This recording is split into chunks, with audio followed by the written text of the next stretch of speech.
Siempre con el pueblo. Gobierno del Perú. Si hay algo que nos enseñó el fenómeno del niño costero, es aprender de los errores del pasado para reconstruir pensando en el... If there is something that taught the phenomena of the previous years, is to learn about those experiences. There were a lot of lost, but we haven't lost our hope. That is the way ARCC was born, to reestablish all the infrastructure damaged by Fenómeno del Niño. And we are not alone.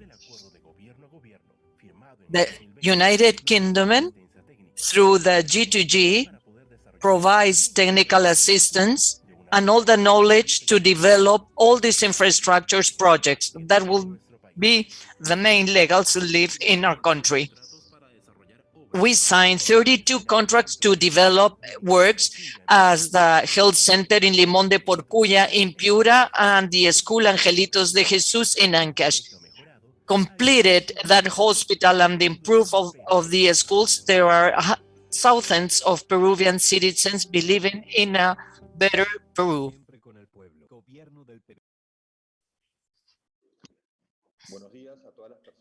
Good morning, everyone connected to this meeting. My name is Enrique Mosqueira. I'm the Deputy Executive Director for ARCC. ARCC do not stop, and we are working very hard to offer the population the quality infrastructure that they deserve. And today we welcome the roadshow for the education institutions, where we are launching the construction of 5 schools in Sullana, Morropón, Piura, in Piura region, as part of the interventions in the education sectors that are going to be in the frame of G2G between the Peruvian government and the UK government. So now we will have the welcome words of our Executive Director, Roberto Lopez, then the Program Director of UKDT, Kate Flint, will give her words, and also David Kenna will present how are the procurement processes, and then we'll give the floor to Jana Cordova, who is the legal advisor in the education sector for ARCC, and she will give some details about the projects that we are launching today. And also we ask you please to make your questions in the questionnaires of this streaming, because at the end of this segment, we will be able to respond to all those questions together with our experts. Remember that this event has been forecast in the different social medias of ARCC. And without any further, we will give the floor to Roberto Lopez.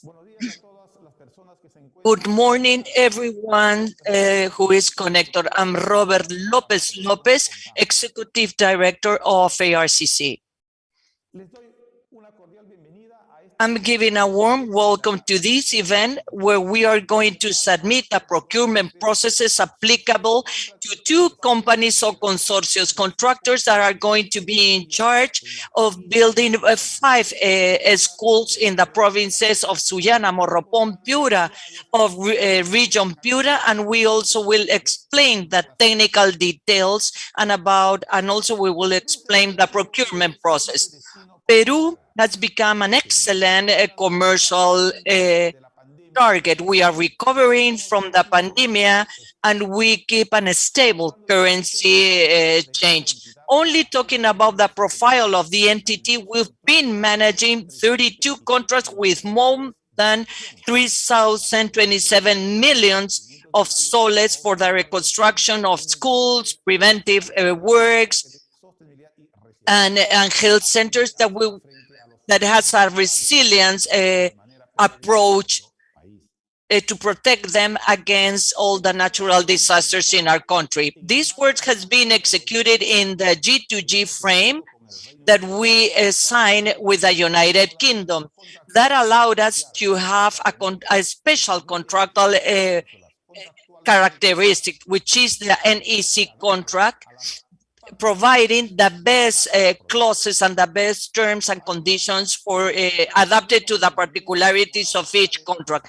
And we also got the follow-up of the PMO that allowed us to assess the performance of the program, and in that way we can measure the efficiency in time and in cost.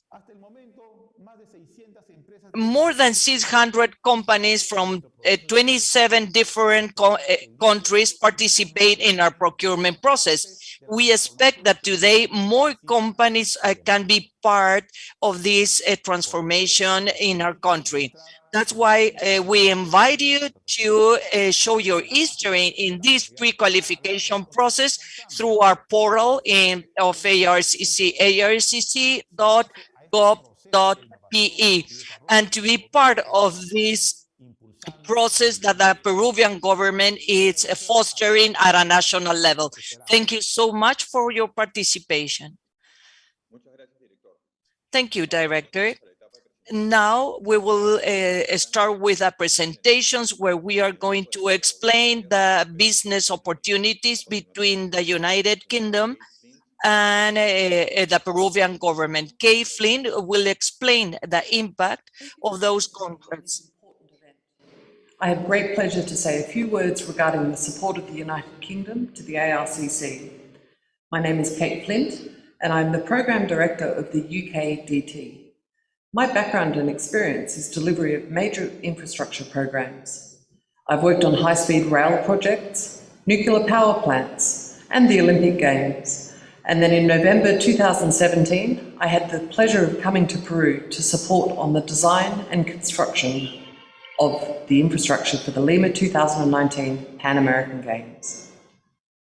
I'm very pleased to be here to build on that legacy and to support the ARCC in the procurement of the best contractors and consultants that will be required to deliver the sustainable protection and defences that will save lives and build on regional economies, all executed in a transparent way. Next slide. The UKDT is pleased to support Peru and the ARCC through the implementation of the most ambitious national construction program ever conducted in Peru. We're here to support Peru's vision to implement sustainable and resilient infrastructure in the regions affected by El Niño in 2017 and beyond. The objective is to improve life opportunities as well as increase capacity for Peru to satisfy its future infrastructure needs and reach the greatest internal potential. To achieve this, great collaboration is required, working with communities, local authorities, consultants, suppliers and contractors. We're helping to develop integrated river basin management plans that include multi-sector and multi-purpose infrastructure, sustainable and resilient solutions, adaptability to climate change and extreme events, and environmental and socio-economic benefits. Next slide. The work is being executed under a government-to-government agreement between Peru and the United Kingdom. The UKDT is providing strategic and technical advice to support the ARCC in the delivery of the works. Next slide. The UK team provides support to the ARCC in different ways, as well as the establishment of the PMO, or Program Management Office, and a procurement process based on international best practice. The UKDT provides support and advice to the ARCC and their contractor partners, supporting effective decision-making and making sure that the processes required by the PMO and the new forms of contract are well understood. The transfer of knowledge is at the core of everything that we do. Our number one objective is to build the capacity of Peru to deliver the important infrastructure that is needed in this country. Next slide. This collaboration is based on an integrated core team in collaboration with strategic partners that bring capability and depth of knowledge to the program. It's focused on delivering measurable, sustainable and resilient outcomes to leave a positive legacy for the communities affected and Peru as a whole. Next slide.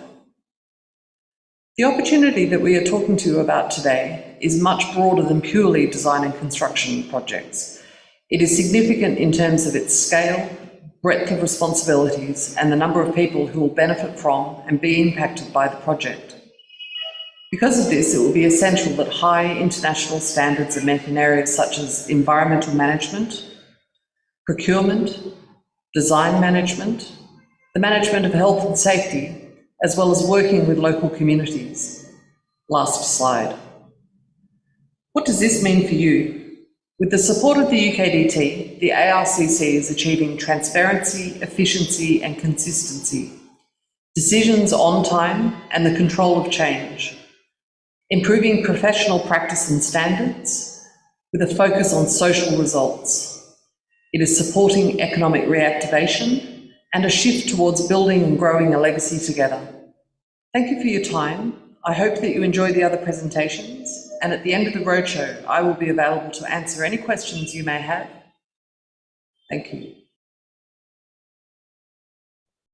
Muchas gracias, Kate. Nuestro siguiente expositor, el señor David Kenna, quien realizará Thank you very much, Kate. The next speaker will be David Kenna, who will explain how is the process. And I'm pleased to be presenting this section of the roadshow to you this morning. I'd like to take you through some detail on the procurement process we're running for this next round of our procurement activity for the procurement of 5 schools in the Piura region, and what would be expected of you should you express an interest in our process. For those of you that have not attended any previous roadshows or participated in any of our previous or current procurement opportunities, I understand that these processes may be unfamiliar to you, so I'll try to explain each stage in as much detail as possible in terms of what is expected of you and how to participate. We're going to go into detail on the procurement processes we intend to run and our proposed procurement strategy, and this is really important as you will have limited time to submit documents and responses to us, so this is an opportunity for you to gain an early understanding of our requirements. For those of you that have attended previous roadshows, some of this material may be familiar to you. However, this process differs slightly from the previous processes we have run, so please ensure you pay attention to understand exactly what we require and how we intend to contract with a successful tenderer for this process. I'll also cover the programme we are working to and setting out exactly what we require from you and when. Next slide. So at each of these roadshows, I think it's really important to reiterate the guiding principles that govern our procurement processes and the way we interact with the market and supply chain. And they are transparency, openness and fairness. These overarching themes and how we intend to run these procurements of the various contracts are aligned to the principles of the UK Public Contracts Regulations. And they require us to run procurements that enable all available companies who are interested in participating to have an equal chance of being successful. They're aimed at maximising competition to ensure that the end result provides the client with the most economically advantageous offer from the organisation best suited to undertake the works. It's worth stressing at this point that the most economically advantageous offer is not necessarily the offer of the lowest price.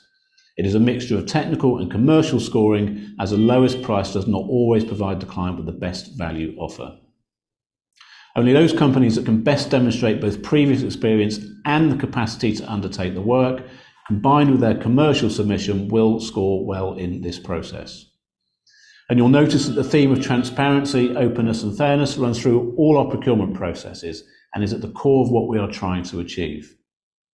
So adhering to these themes should provide you with the confidence that your offers will be treated fairly, and then if you can demonstrate that you are best suited to undertake the works, then you will be scored and marked accordingly.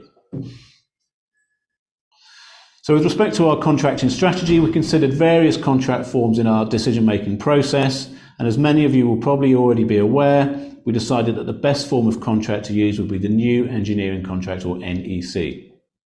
And a key aspect of the NEC form of contract is that it offers flexibility of approach and is collaborative in nature. This flexibility and nature of collaboration aligns perfectly with the principles I set out on the previous slide in terms of transparency, openness, and ability to engage in a collaborative way with our chosen delivery partners. The NEC suite of contracts come with various options that can be utilised, ranging from traditional fixed price arrangements to cost reimbursable style approaches.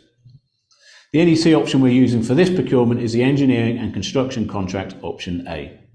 So the option A contract is essentially a fixed price contract. It comes with a pricing schedule, which you are required to price at time of tender, and the pricing schedule is based on the scope information we provide with you with the invitation to tender. Payment is then made upon successful completion of each activity within an activity schedule. And the advantage of using the activity schedule as the basis of payment is that it largely simplifies the administration of the interim payment process. The activity schedule also has a significant impact on the contractor's cash flow, as you will not get paid until each activity has been completed. It's important for you to note that following feedback from other procurement processes, we've also updated certain contractual requirements, so please ensure you're involved in this process so you can review what changes have been made. So I don't really want to spend too much time on this slide, as these packages will be explained to you in more detail in another part of the roadshow. However, it's important that you understand our packaging strategy. You'll see here that we're proposing 2 packages in total, one package with 2 schools and the other with 3. And there were various factors that fed into our decision to package the works in this way, including geography, size of package, logistical possibilities, and attractiveness to the market, including attractiveness for both local and small and medium-sized companies. In a similar way to how we procured previous packages of work, these projects will be the subject of 1 mandatory undertaking, with then 2 invitations to tender being issued, 1 for each package. They will both be contracted individually, so we will have 2 contracts in total at the end of this procurement process. You'll need to select which packages of work you're interested in tendering for at MU stage, which we will cover later.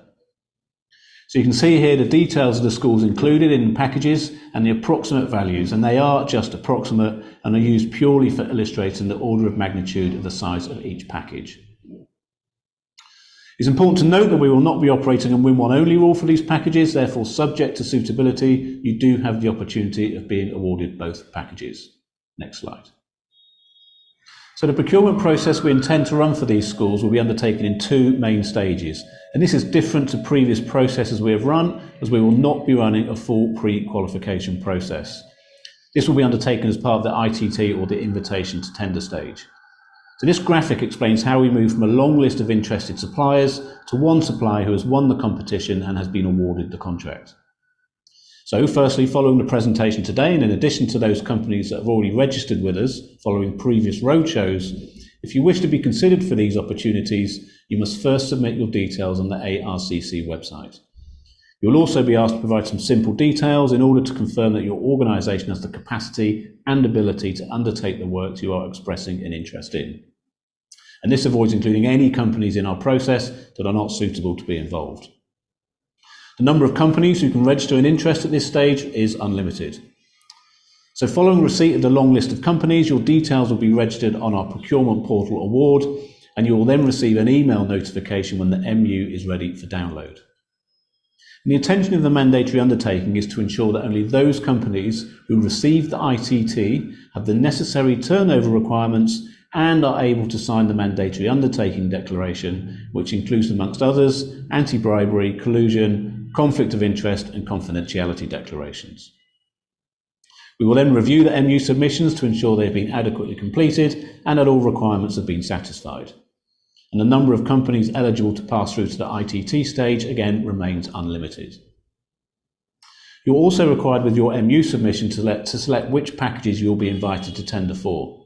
And this will allow us to be able to issue the ITTs to only those companies who wish to participate in that particular package. The invitation to tender, or ITT, will then be released to all those companies that have passed the MU stage, which will consist of the submission of various documents, a technical response and a commercial response. And then a tenderer who attains the highest score will be eligible to be awarded the contract. And I'll go into more detail on the ITT stage in a later slide. So as I mentioned previously, after expressing your interest on our website and subject to your suitability, you will enter your details onto our Procurement Portal Award and you will receive an email notification sent to the email address you provided on our website with your login details. You will first be asked to confirm login details and change your password, and then once registered and once MU is available, you will be notified again to the email address provided that MU is now available for download. If you have already previously registered your interest in schools projects with us, you may also receive revised login details. If not, you will just receive a notification once the MU has gone live. So the MU stage is the simplest stage and the easiest stage to participate in. All you're required to do for these packages of work is to select the packages you are interested in tendering for, confirm your turnover meets the required threshold, and sign and return the documents. No further documentation is required at this stage. Please be aware, however, that you will be required at ITT stage to submit your financial accounts to demonstrate that what you have stated at MU stage is accurate. If your accounts do not substantiate your turnover declaration made at MU stage, then this will represent a failure score at ITT stage and you will be disqualified from the process. One important consideration, and one we receive a lot of questions on, is the formation of consortia and at what stage these have to be notified to us. So we do not require you at time of MU submission to set out your proposed consortium. This information is required with your ITT response, which I'll come on to shortly. The only rule we apply here is that only those companies that submitted an MU response will become eligible at ITT stage to be included in a consortium.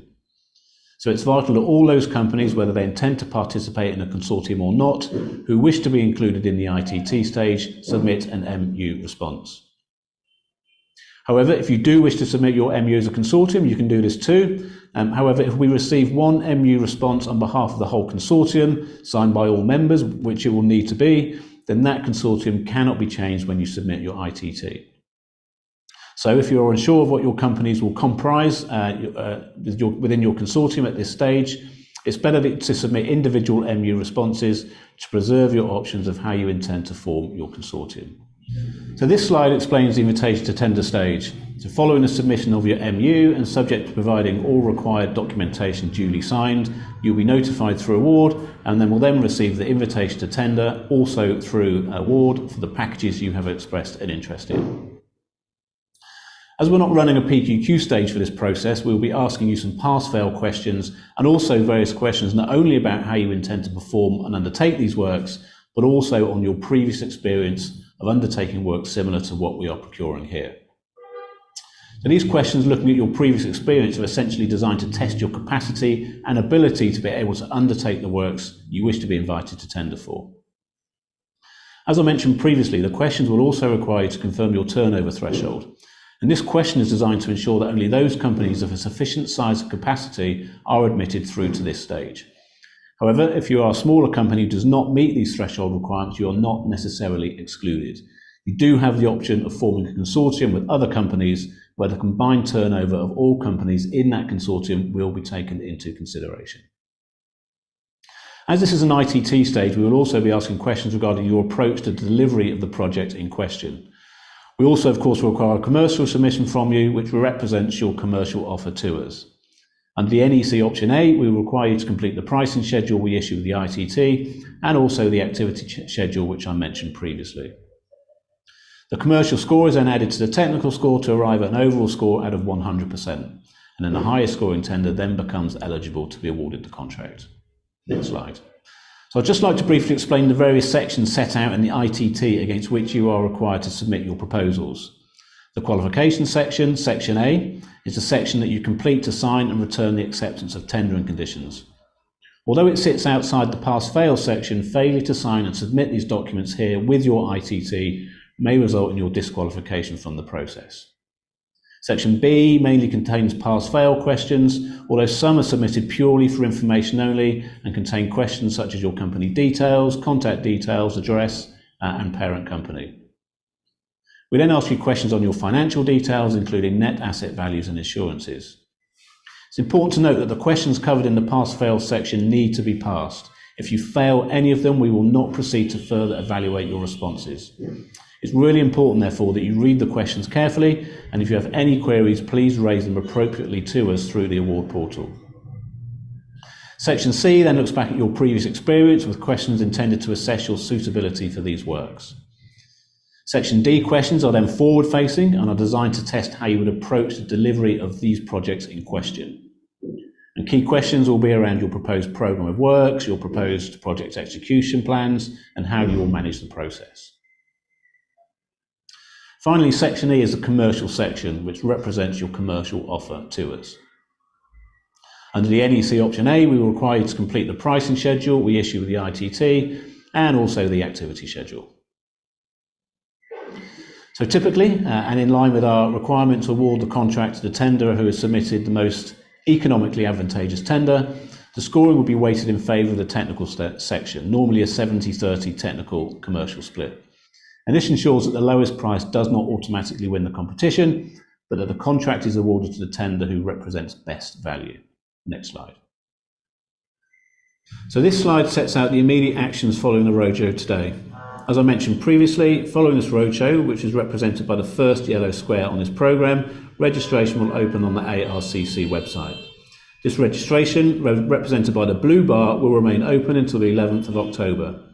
You do not need to decide on your consortium when you register. We just need your company details and email to which the MU will be sent to through the award portal. The MU will be launched on the 3rd of October, Monday next week, represented by the green bar. We will also be holding an MU Q&A session you can see here on the second yellow square. The MU will remain open for submission for 2 weeks and will be updated every Monday morning as new companies register on the ARCC website until it closes on the 11th of October. MU submission then closes on the 14th of October. You can see here that then the ITT is due to be issued on the 19th of October. Next slide. So following on from the previous slide, setting out the MU process, this table details the programme which will get us to contract execution of the 2 projects we are procuring. So following the MU process, the ITT will be released, as I said, on the 19th of October, and then you will have 4 weeks to complete and return your ITT submissions with the closing date on the 17th of November. It is our intention then to award the contract on the 2nd of December and execute the contract later on the 13th of December. So finally, and thank you for bearing with me, I hope the message has come across clear enough that at each stage of our process, we intend to run an open and transparent process. We want to constantly engage with you to ensure that you are provided with the most up-to-date information at all times. And this is undertaken through the messaging facility through award, tender briefings where possible, and also providing you with the option of detailed feedback on your submissions if you are unsuccessful. And this provides you with valuable feedback on areas for improvement with a view to increasing your chances on these and future procurements of being successful. If you have any questions on what I've set out here, as I mentioned, you will have the opportunity to raise your relevant clarifications through the award portal. And if you have any issues with award, we will upload user guides in both Spanish and English, so please read through those in the first instance. And if your problem persists, then either raise a clarification through award, or if you're having trouble logging into award, my contact details are set out on the login page. I hope this has been helpful and will assist you in submitting high quality proposals to us. Thank you very much for your attention, and please remember that we are here at each stage to help you through the process. Good luck with your submissions. Thank you. Muchas gracias, David.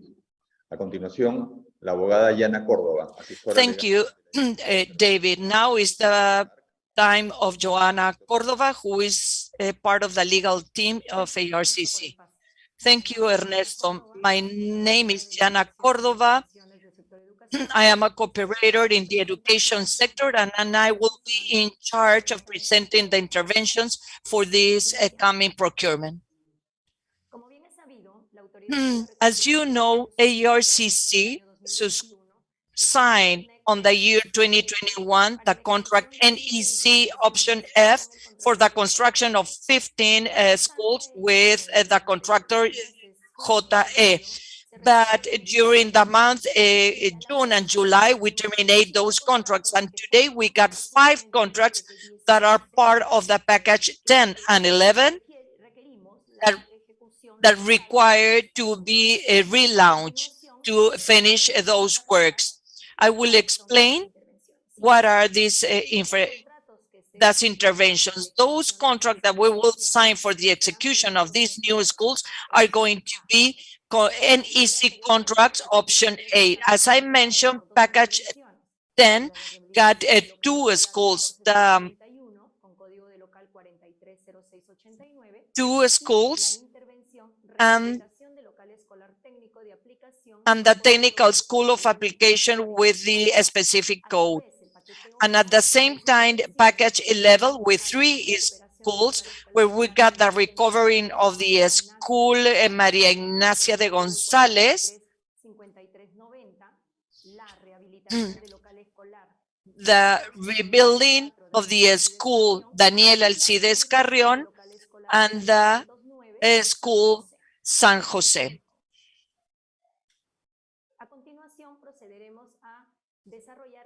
Now I will develop the scope and the location of those schools. For package 10, the first intervention, which it is it is located in Morropón, Piura. The next school, which is also part of package 10, we got the technical school located in La Arena that currently got 7 assets. Now, package 11 got the first school that has elementary and high school in Sullana, Piura, with 2 assets. The next one is San Jose, located in Sullana, Piura, with 4 assets. The next one is the school Daniel Alcides Carrión, located in Tambo Grande, with 7 assets, and provides education.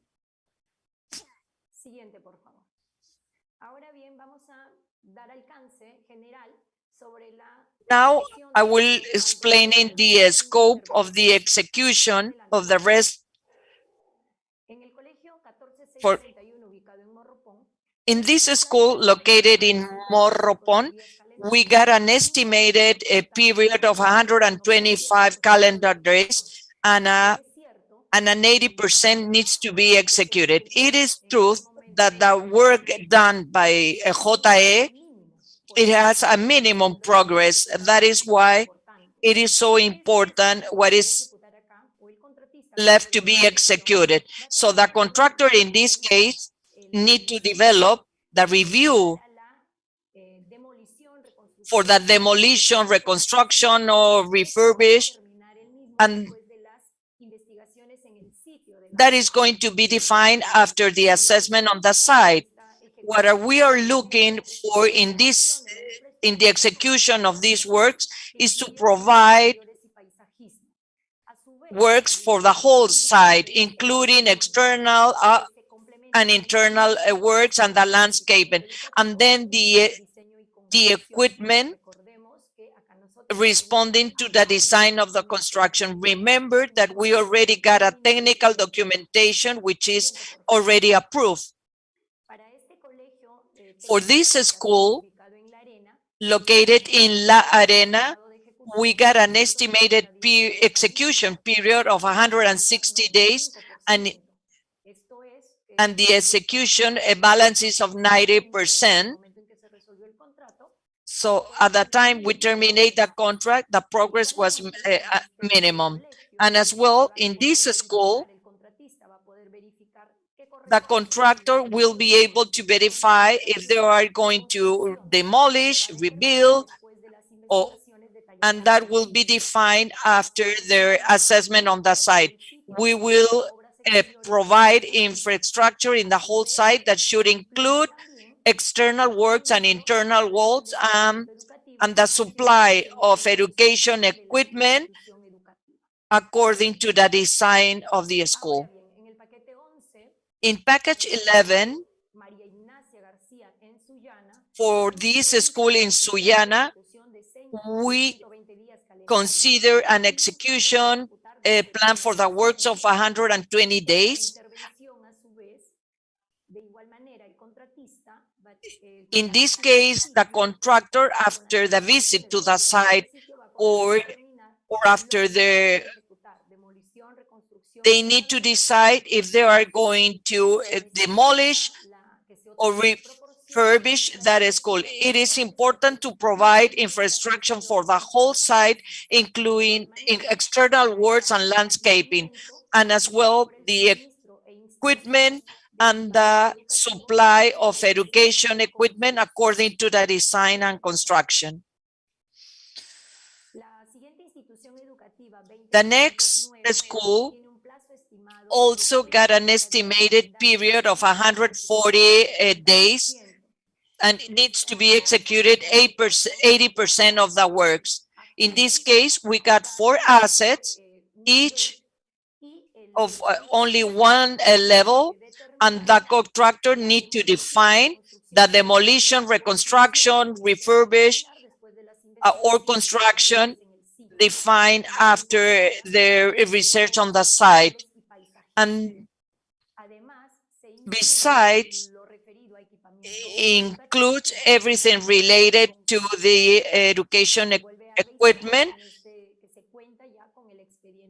We already got also in this case the technical documentation. In this case, the school Daniel Alcides Carrion got an estimated execution period of 140 days, and the execution of the rest of the works is about 85%. So in this case, we got 6 assets in 2 levels, and this also will include the demolition, reconstruction, or refurbish that is going to be defined after the detailed assessment on the site. We will provide infrastructure for the whole site, and also need to be include the equipment according to the design and the construction of this school. So with this, I conclude with a presentation of the 5 interventions, providing an overview. I would like to invite, participate in the execution of these schools that are located in Piura region. Thank you very much. As I mentioned at the beginning of this event, ARCC gathered the questions done by the public after our... The first question for David. The same company can be awarded for both packages? That is a question for David. Hello, good morning. Yes, that's correct. We are not operating a win one only rule for these 2 procurements in the same way that we have done on previous procurements. So if you are the highest scoring tenderer on each package, then you do become eligible to be awarded both packages. So yes, you can be awarded both packages if you are the highest scoring in both.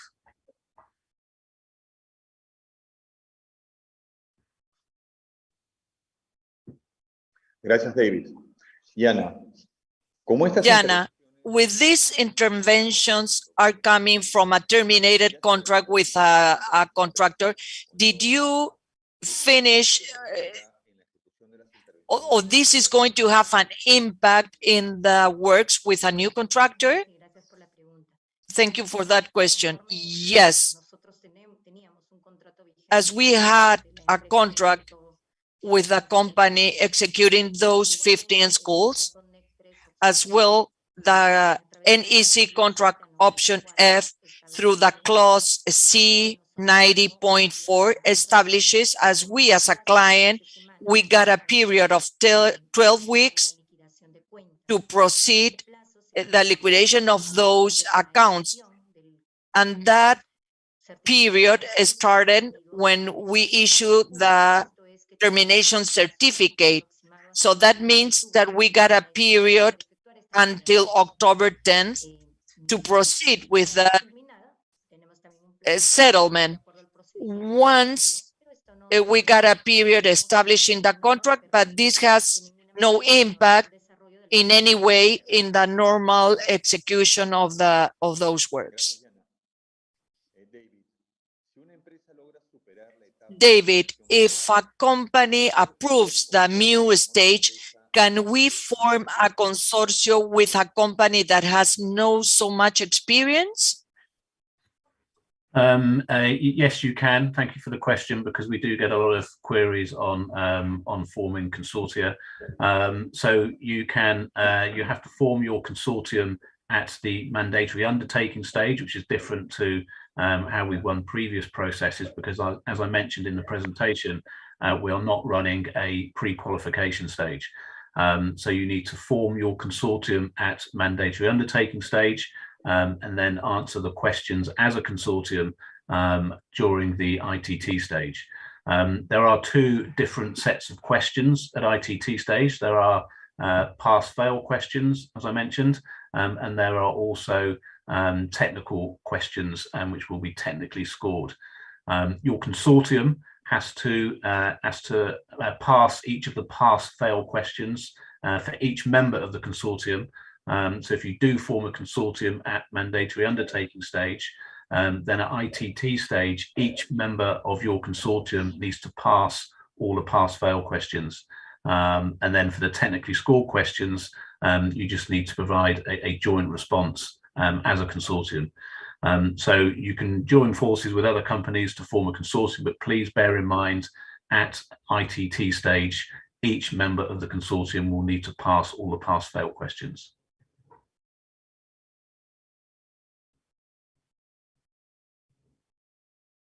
Gracias, David. Yana, por favor. En la exposición se refirieron a 15 In the presentation, you mentioned 15 interventions, but this package are only considered 5. Are you going to make another road show for the other package? Yes.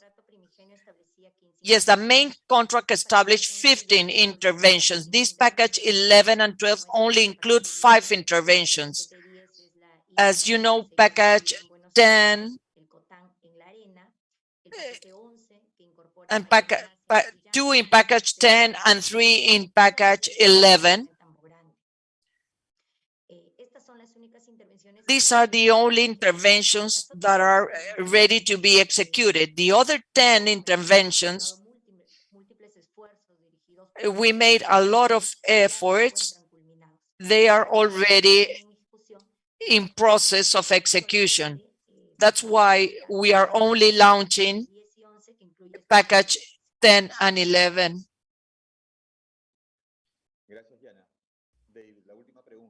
The last question for David.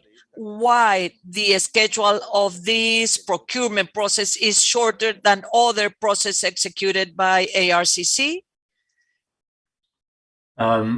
In terms of why, that is the schedule that we are working to. We're obviously very keen to progress with the execution and construction of these schools. So that is the reason why we are running a constrained, shortened procurement period.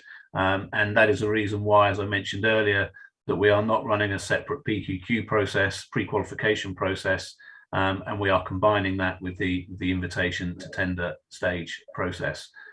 So yes, we are running a constrained timescale. It's due to the fact that we want to make progress in the construction of these schools as quickly as possible, and therefore, as I mentioned, we are running a condensed process by combining 2 of the stages into the invitation to tender stage.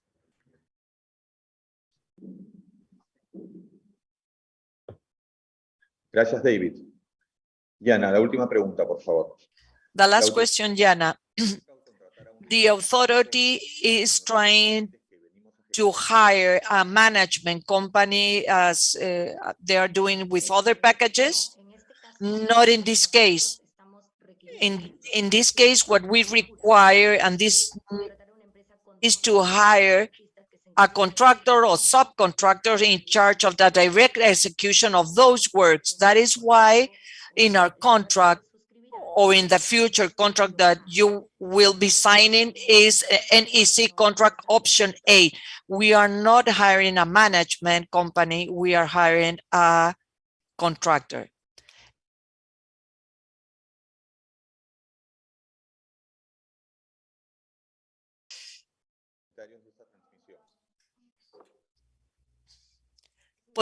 En esta web podrán encontrar información descargable. In this web, you may find the information related to this row showed, as all the forms necessary to show your interest to participate in this procurement process. And on the day, we'll We will upload the videos of this presentation in the case you would like to check them again. Also, next Thursday, we will be providing a question and answer session for the companies that are not sure about the procurement processes. This session is going to be available. Thank you so much to all the ones that achieve, to all the ones participating in this streaming session. Remember that you can follow up in the social networks of ARCC, Facebook, Instagram, Twitter, LinkedIn, and YouTube.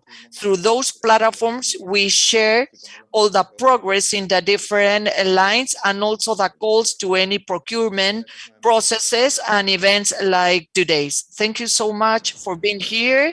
See you soon.